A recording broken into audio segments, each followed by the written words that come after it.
baba makadii? Tinofara makasimba here. Tiri nani. Alright, chekutanga kune vasingakuzwei munonzani uye munogara ku? Zita ndoitwa Madzibaba Tatenda, ndinogara kuChuru Farm ndichipinda Johani Maso wechishanu. Alright, vazhinji vanokuzivai baba nekugadzirira Madzibaba Weeknew. SeWeeknew chivhayo makagadzira Love Couch. Vakazorigamuchira here chipo chenyu? Havasati vagamuchira, asi chandinoziva ndechekuti mhinduro yaMwari inononoka. Saka muchiri netarisiro yekuti vacharigamuchira chete? Ndinovimba sekudaro. Alright.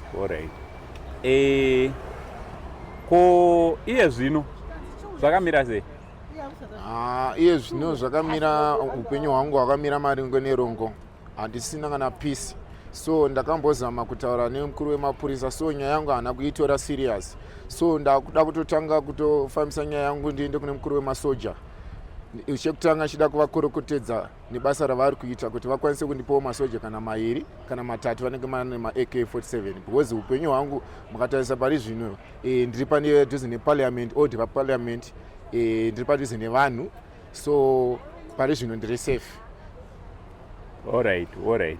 Sei muri kuti makutoda mukuru wemasoja? Upenyu hwenyu mukoma hwanyanyokosha sitezva manyanyothreatenwa zvekuita sei zvekutoti makutoda kutoti mupiwo masoja?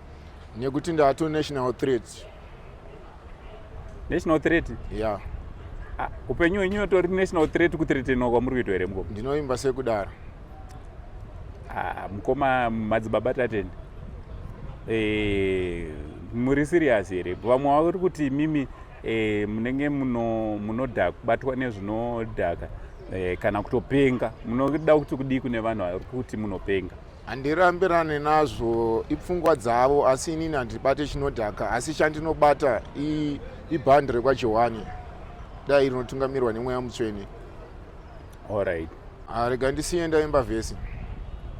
Amai Maria Magadharena, buruka ine dzidzi.